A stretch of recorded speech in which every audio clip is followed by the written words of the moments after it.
I think the time has come for Americans to know who is the real Barack Obama. Is he the extraordinarily dynamic, intelligent, compassionate, and articulate person who ran for president, promising a very different country? Or is he, in fact, George Bush Lite? Right now, it's looking more like George Bush Lite than the passionate reformer we saw during the election.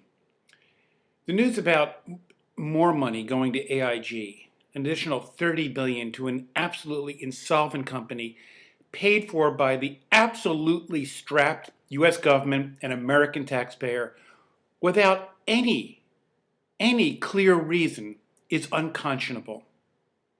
And it's also, to make things even worse, it's a continuation of the very policies of George Bush.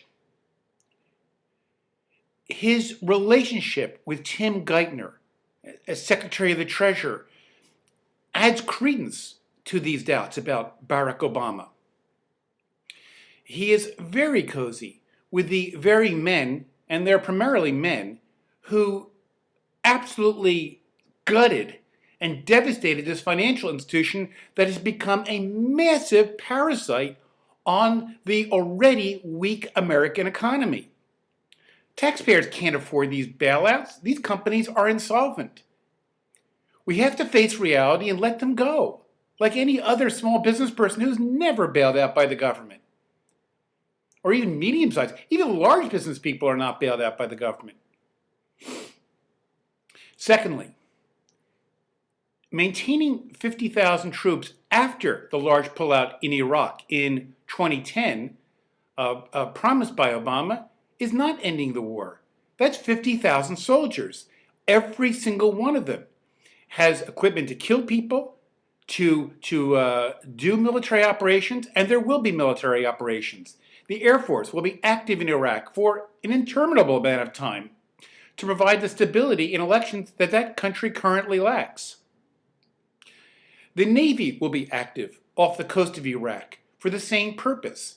We are still involved in Iraq for the foreseeable future with Barack Obama. The huge step up of operations in Afghanistan with absolutely no clear objective, no clear exit strategy, is again sustaining the very policies of George Bush. Who is this man? Who is Barack Obama? Don't we deserve to know? Moreover, he has perpetuated most of the secret larger empowerment issues for the executive branch that George Bush also created and sustained. Again, it's George Bush Lite. And I'm not even sure how light it is. I mean, without Dick Cheney, I'm not sure if there'd be a whole lot of difference between George Bush and Barack Obama in terms of actual policy and people appointed to positions. He is, of course, not playing at all tough with Chinese on human rights issues because we are a slave to China. We are enslaved to them to buy our treasury bills because if they don't buy our treasury bills, then guess what? The piper has come and we are truly, utterly wiped out, bankrupt. This administration has not reformed America. It has not changed any of the basic elements.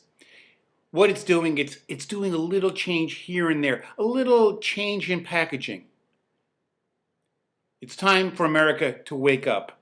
And to wake up means facing the truth that we don't produce enough of value to sustain the way of life that we have become accustomed to. It's waking up to the reality that we really do have to change, that we cannot be the world's police person. We cannot afford a massive, super wealthy class. We cannot afford fouling the planet. We have to create a truly new society, and many of us, me included, thought that Barack Obama would be just the person to do this. I now have my serious doubts because I actually don't know who he is. Do you? If you do, let me know. I would really like to know. But right now, I don't know about you, but I'm scared. I'm scared that what's going on now is simply going to empty our coffers quicker by sustaining insolvent corporations, maintaining a financial environment that is flawed at best and weak, and keeping us involved in extraordinarily expensive and enervating or inwardly weakening military operations in the Middle East. All of this has to change if we're going to survive. Otherwise, we are going down and will take much of the world with us. That is the sad but increasingly apparent truth. And the truth will set us free.